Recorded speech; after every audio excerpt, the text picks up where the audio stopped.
Welcome, everybody. Welcome back to the Fantasy Football Mafia podcast. I'm JoJo. We have the Comeback Kid. Yo. And B, there's something wrong with that name. I think there's something supposed to be attached to that front end, but you know what? It's also been 3 weeks, Brian. 3 weeks since the Super Bowl, and we still have not seen the cut or you partaking in this jelly bean / cricket penalty of losing the bet that we had here. So give us an update, man. How you doing? I don't go to the store that sells the jelly beans. That's the problem. The only store I know that sells it is Five and Below. So Hey, I don't know. think I know what the soundboard of the wah wah wah. Should have got that ready. I think I know what's happening. Every time he eats the jelly beans, he chokes every single time. So choking B. He's that evading reminds it. me. That's what the word was that's supposed to be in front of that letter what it right is. there. I got you. All right, guys. Well, since the Super Bowl, tell me about what you guys have been doing because we got to catch some people up on everything. Just go ahead. Just start talking there. We'll get into the actual show. I mean, I'll do this first. I'm sorry. We're going to go into rookies into year 2. So it's a kind of a brief look at some of the top rookies that we're kind of highlighting into 2022-2023 season. So we'll give you some insight on those players. But again, just before we go into that, let the viewers know exactly what you've been doing. And go ahead. Yeah, I mean, for me, I was just so invested in the season, like during the season. So right when the Super Bowl ended, I was like, I'm going to take a little bit of a break. We did that 1 or 2 shows, and then I was kind of going hiatus, was focusing on work and things like that. Been really busy, but after this combine and all this, I was starting to get back focused and ready to do some shows. Exactly. Brian? Yeah. I couldn't afford the electricity bill, so I couldn't be on with you guys. So we took the hiatus. Fortunately enough, I was able to pay it this month. So back on. Hey, man. Maybe never mind. I'm not gonna say it. I'm not gonna say it. Anyway, I actually didn't have Wi-Fi either for like 2 weeks. So. And times have been tough, doesn't say the least. But we're normal people. We go through a lot of stuff. But yeah, it's been tough without football. I must say. I don't know about you guys, but I was kind of dreading this when the first Sunday hit after no football. I'm not gonna lie, man. I was a little down, a little depressed. I was like, man, this kind of sucks. I actually had time to do some errands, and I was actually doing other things in the house that I've never done before because usually I'm just watching football on Sundays. Exactly. So I think my wife likes it. That's for sure. Yeah, my wife too. And then obviously, I love spending time with my little man anyway. So that's always good. But let's get back into it. Let's get right into it, I should say. Who wants to kick us off really with this kind of inside look of what occurred in this past season with these rookies? And what to look forward to the next season. Obviously, there's a lot of things that need to take place. We got the draft, we got free agency, new coaches landing in spots, so that can shift some things as far as fantasy is concerned. So I'm going to popcorn Yosef. He looks ready right now. So I'm Yosef, ready. Lead us off right now. Go ahead. All right, for sure. All right, so my guy, I'm pretty sure if listeners have been listening for those last couple episodes, they already know who I've been looking at and really impressed with, and that's Amon-Ra St. Brown, the Detroit Lions wide receiver. He came into the last couple weeks on fire from week 13 to 17. He was actually the wide receiver 2 behind only one guy, and we all know who that is, Mr. Cooper Kupp. And there's been hype that he could be the next Cooper Kupp coming. I know that's a little far-fetched, but they have been saying it. Pretty lofty. Pretty high St. Brown will be the next Cooper Kupp coming in next season. I think the only drawback you can take is that Hawkinson is going to be healthy and Swift coming back healthy. That might take some reps away, but you can't argue the fact of how good St. Brown was at the last couple weeks. And the Lions, they've been focusing on that and they're going to get him the ball more. And he's going to be a focal point coming into next year. And just to add on to that, the last 6 games, he actually had 51 catches, 560 yards, and 5 touchdowns. So these are great stats. And he's not going to get picked within the first 3 rounds. He's probably going to go in the 4th, 5th round, depending on the offseason hype. So he's definitely a guy you need to look at. I know I'm looking at him. It's definitely one of those most hyped rookies coming into next year, or he's going to be his sophomore year next year. I was gonna say he's gaining a lot of steam. I wouldn't be shocked if he's kind of overvalued. Well, listen, if there was like draft season like right now, I guarantee like he would probably be like overbought in a sense of like going I hope kind of not. higher than So we'll see exactly what happens. Maybe the things that you brought up as far as Hawkinson being healthy or DeAndre Swift being healthy again, like kind of deters people. Maybe it lets them slide back in the little middle late rounds again. But we'll see. Brian, anything to add or you want to gripe about, or you just want to get right into your first guy? No, I'll go Waddle. I'll go my guy already. Go ahead, catch your breath. So I'm going Waddle. Mike McDaniel, who's coming from San Francisco. Sorry. COVID or He's choking. Remember, it's choking me. You got it. Yeah, that's exactly it. you really live up to your name. That's great, man. Yeah, That's no. great concept. So Mike McDaniel, who's coming from the Niners, basically said people were asking like, what kind of offense you're going to run. So he's like, we're in the offense of giving the ball to our best players. No one's better than Waddle. And then there's talks of like Parker might be gone, Gesicki might be gone. If you look at the offense that he came from last year, it was Debo. Basically, they threw him the ball every play. They ran it with him. So if you combine that with what they're potentially going to lose, Parker, Gesicki, I think sky's the limit for Waddle this year.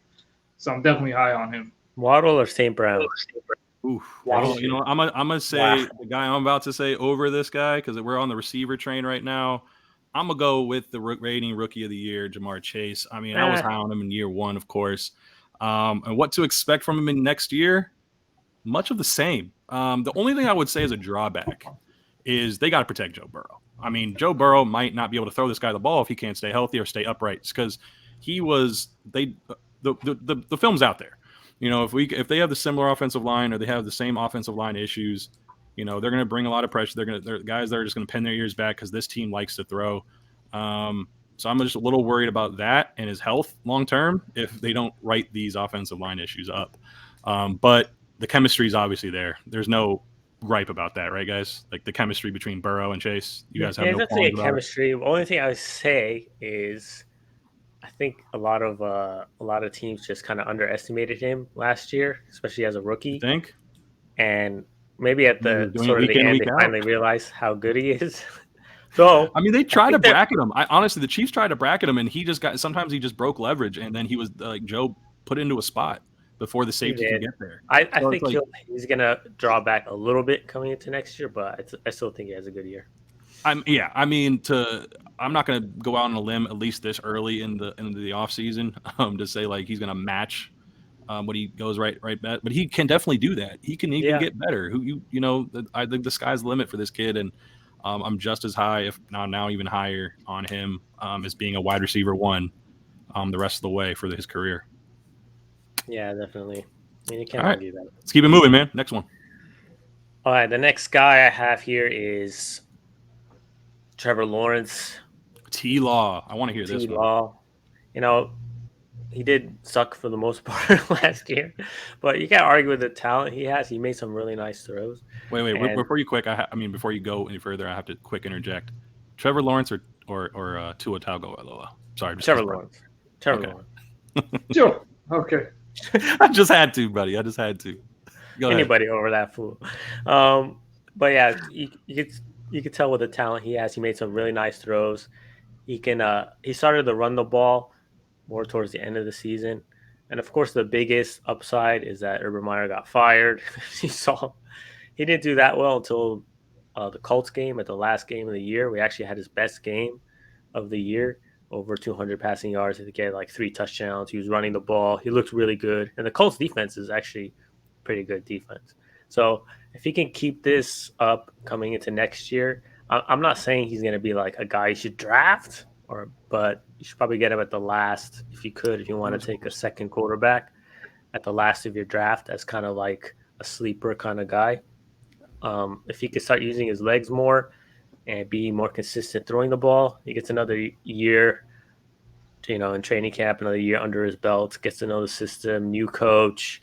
It could possibly be a really good steal heading into next year. So he's a guy I'm keeping an eye on. I think the viewers should as well. Yeah, I mean, I think they need to just. Obviously, a new coach is going to help. Doug Peterson, right, as the coach, if I'm not mistaken. Yeah. But I need to see the weapons. When you saw what he did with like Nick Foles and these crappy quarterbacks, so. I mean, I just got to see the weapons, though. I mean, the weapons got to be there too. Right now, I'm not wild by the weapons. Obviously, Etienne's going to help his college running mate. Right. Chemistry with Lamar and Burrow, you never know. There's little things that they can do, gadget stuff with them. So definitely upside there. Brian, go ahead, man. So I got Najee Harris. No way. Big Ben retiring. More than likely, they're either going to go with like Haskins. Who's the other quarterback over there who likes to swing helmet? Rudolph would be QB1 according to Rudolph or rookie quarterback. So I don't think that's an offense that's going to throw the ball a lot. That's going to be an offense that's going to run the ball a lot. They had a horrible offensive line last year. I think they can only improve it from here. So I think when you have a type of quarterback like that, now that Big Ben's gone, I think you're just going to keep running the ball and play good defense. So I think he's going to get a good amount of time. Yeah, I do think they're going to now build around Najee Harris, build a better offensive line, and just be a running team and a good defense. Yeah, they drafted a running back in the first round where these days you don't do it. So obviously they're going to build around him. But so you do it when you have an all-around back like him. Obviously Saquon had the same type of talent. It's just that he's in a horrible situation as well. We'll see what happens with him. I know there's more news and notes that we'll have on a later episode with his future. Excuse me. I'll get right into my last guy, and of course, I wouldn't be doing my own self-justice. I'd be actually doing the viewers a disservice if I didn't mention my next guy, which is Justin Fields. Obviously, Matt Nagy's finally gone. King Ding Dong, the king is dead, or if you will, whatever. He's gone. Just kind of like the Jacksonville situation with Trevor Lawrence. Obviously, the coach was the main issue, at least in my opinion.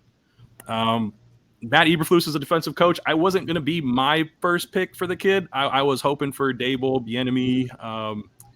Even Kellen Moore even would have been a nice pickup just because it's just more of an offensive coach. But you know what? There is something to be said about a defensive-minded head coach. I think with someone that had struggled with reads at times, he made some great throws. He made some great reads last year. But maybe a defensive-minded head coach, when he has that relationship with him, in addition to his offensive coordinator in his ear about reading coverages, but like kind of knowing those assignments of what NFL teams like to do, especially to someone like him, I think could teach him a long way and get that learning curve expedited. But Luke Getsy's system is a wide zone system, a lot like we see in the Shanahan offense, Matt LaFleur too. So a lot of play action. I mean, you see as far as the Shanahan's offense, you see Jimmy Garoppolo. His success is basically on the play action. Obviously, someone with Justin Fields' skill set, being very athletic, that can be very, very good. As the prospects, in my opinion, for that kind of a scheme does fit his strengths. Obviously, a lot more to be evaluated, and of course, the players around him is something to be desired. I'll be very intrigued and interested to see what they do in the draft and free agency, and I'll be more descriptive and detailed on his outlook. Especially if they can design plays where he runs the ball more. That's a lot of upside with the quarterback. I mean, you saw with Jalen Hurts, who could barely throw the ball, had a very good fantasy quarterback year. So if they can just implement that same kind of process with Justin Fields, it could be a very good pick. Yeah, he actually had over 400 yards in 12 games played. Not all of them were started, but like 12 games played. He had over 400 yards rushing and 2 touchdowns. So let me ask you this. For Brian specifically, if he has like those design runs like Jalen Hurts, do you ever view him as a Jalen Hurts type of fantasy quarterback? Can you get to that? Is that within his range of outcomes for you, despite your quote unquote hate on him? Well, I don't think he's going to be a good NFL quarterback. I think he might be a good fantasy quarterback, but I think we can all agree Hurts is not a good NFL quarterback. He's a good fantasy quarterback. So, we're sticking to fantasy here on this particular show, so I appreciate that. Yeah, no, I think he has a potential. But I think Hurts is a little bit better of a fantasy quarterback. I think he's definitely more weapons, better weapons around him, better offensive line. Definitely better. So offensive line. For sure. Hurts is I think better in terms of fantasy, but I think He can be there. He can get up to there, but All right. hey, let's see. Well, everybody, appreciate you guys tuning in for this little short blurb on what we're looking into for the next season, especially with these young rookies. Obviously, we'll have more detailed descriptions, outlooks, projections, if you will, later on in the offseason. But of course, we got free agency coming up, and of course, the draft in the next month. So stay tuned for more episodes. Don't forget to like and subscribe. Any last words, gentlemen, before we sign off? Like and subscribe. Like and subscribe, baby. I beat Joseph Madden just a few days ago. Yeah, there we go. Anyways, let's get off. He quit by That's halftime, I think it was. All right. Hey, I Yeah, we beat can you get the off. same day. I literally beat you the same day, so it We're doesn't also really matter. gamers. We're Yeah, even. but I didn't quit by like the second quarter, so I'm just saying. You were the Chiefs in the Madden 2020. They're unstoppable. So. A little Madden plug, a little gaming plug. So if any of you are gamers, feel free to interact with us too in the comment section. We'll send our handles, our gamer tags. We're down to play some games. But of course, we're also I'll going to be beat bringing you anyone. guys the fantasy football info, content, you name it. Stay tuned for our draft coverage and news and notes coming up shortly. Have a good one, everyone. Stay safe.